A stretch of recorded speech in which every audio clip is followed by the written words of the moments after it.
Good morning. তো চলে এসেছি আরও একটা নতুন ব্লগ নিয়ে। তো গতকালকে রাত্রিবেলায় আমি বাড়ি ঢুকেছি। তো এই যে সকাল থেকে এখন ভিডিওটা স্টার্ট করলাম। আর এদিকে বর বসে চা খাচ্ছে। এক সপ্তাহ পর আবারও বউয়ের সাথে দেখা। ভালো লাগছে? হ্যাঁ, ভালো লাগছে। মেলা কিছু লাগছে। ভালো তো লাগবেই। তো সকাল সকাল নিয়ে বসে পড়েছি চা। তো চলো চাটা খেয়ে নিই, তোমরা ভিডিওটা কন্টিনিউ দেখতে। চাটা খাওয়া এখন কমপ্লিট হয়ে গেছে। এখন বসবো এই পার্সেলটা দেখার জন্য। তো আমি বাবার বাড়ি যাওয়ার আগ দিয়ে একদিন হঠাৎ করে মিশোতে দেখছি অফার চলছিল। সেই টাইমে আমি এই জ্যাকেটটা অর্ডার করেছিলাম।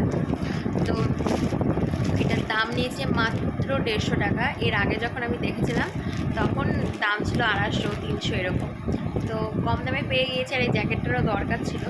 তো সেই কারণে অর্ডার দিয়ে দিয়েছিলাম। তো আমি বাড়ি ছিলাম না, দিয়ে গিয়েছে। এখন আমাকে পর সেটা দিল। তো সেটা এখন আনবক্সিং করবো, দেখা যাক কেমন এসেছে কোয়ালিটিটা। তো চলো খোলা যাক।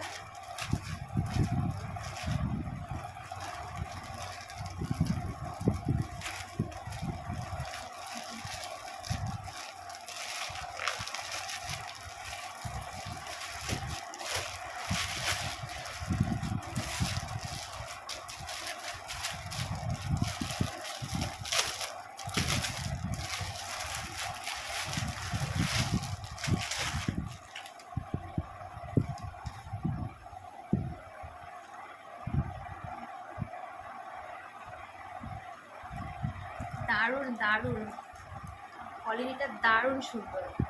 এই যে দেখো কেমন লাগছে আমাদের। পরে নিয়েছি, আর কোয়ালিটিটা কিন্তু সত্যি কোনো কথা হবে না, দারুণ এসছে, দারুণ। মানে ভয়ে ভয়ে দিয়েছিলাম যেহেতু ব্রাশো কাপড়ের। তো যাক, এত সফট আর এত নরম। তো একটু পরে নিয়েছি নাইটির উপরে। আর এইদিকে যেহেতু এক সপ্তাহ বাড়িতে না থাকার কারণে আমার ঘরটা পুরো বরমশাই অগোছালো করে রেখেছে, দেখতেই পাচ্ছ। এখন ঝটপট সব কিছু পরিষ্কার পরিচ্ছন্ন করে নেব। আর এদিকে তো আলনার অবস্থা খুবই খারাপ। আর এই দিকটাতে আমি কিন্তু এখনও পর্যন্ত ব্যাগ থেকে জামা কাপড় বের করিনি। তো চলো এখন বেশি বকবক করবো না, ঝটপট কাজগুলো সেরে নিই, কারণ প্রচুর কাজ আছে। ঘরটা পরিষ্কার করে নিই। তো ফাইনালি কিন্তু এখন আমি সুন্দর করে সব কিছু সাজিয়ে গুছিয়ে রেখে দিয়েছি। আর আমার ঘর সাজিয়ে রাখতেই বেশি ভালো লাগে, অগোছালো একদমই পছন্দ হয় না। আর আজকের মেনু ছিল আলু পটলের তরকারি, পটলের খোসা বাটা, করলার ঝোল, আর ছিল মাছের ঝোল। তো এই ছিল আজকে দুপুরের মেনু। আর মাছের তরকারিটা দেখে তো আমার এখনই আবার খেতে ইচ্ছে করছে, খিদেও পেয়ে গেল। মাছ ছেড়ে স্নান করে ঘরে এলাম। আর এত গরম পড়েছে আজকে, সেভাবে রোদের তাপ নেই, কিন্তু এত ভ্যাপসানি একটা গরম, পুরো বিরক্ত লাগছে। তো চলো পরে তোমাদের সাথে দেখা হবে। এখন একটু ঘুমাবো, শরীরটা বেশ ভালো লাগছে। কালকে এরকম টাইমেই ছিলাম ওই বাড়ি, মানে বাবার বাড়িতে। তো কিছুক্ষণ আগে মার সাথে কথা হলো। তো মার তো কোনো কাজে মন বসছে না, মা বলছে তোর কথা খুব মনে পড়ছে। আর আমারও তাই মার কথা খুব মনে পড়ছে। তো কালকে যখন আসছিলাম খুবই মন খারাপ করছিল, কিন্তু তাও মন খারাপটাকে চেপে রেখে একটু হাসি মুখে ছিলাম। কিন্তু দিনের জন্য গেলে খুব একটা মন খারাপ করে না আমার। কিন্তু আমি যদি টানা এক সপ্তাহ বা একটু বেশি দিন থাকি, তখন বাড়ি আসার দিন আমার খুবই মন খারাপ করে। আবার শ্বশুরবাড়িতে অনেক দিন থাকার পরে যখন আমি ওই বাড়ি যাই, তখন এই বাড়ি থেকে যাওয়ার জন্য কিন্তু খুব মন খারাপ করে। তো সব মন খারাপকে কাটিয়ে এইভাবেই চলতে হবে, এটাই হচ্ছে মেয়েদের জীবন। তো চলো পরে তোমাদের সাথে আবার দেখা হচ্ছে। বলো মামা, বলো মামা। মামা, ওই মামা কোথায়? কোথায় মামা, কোথায়? আলু, আলু বলো, আলু বলো, আলু। Hello everyone, good evening. তো সারাদিন বাড়িতে এখন পুচ করে আমি চলে এসেছি একটু। আর যেহেতু কালকে আমাকে দাদাভাই রাখতে এসেছিলো, তো সেই কারণে দাদাভাইকে দেখেছিল।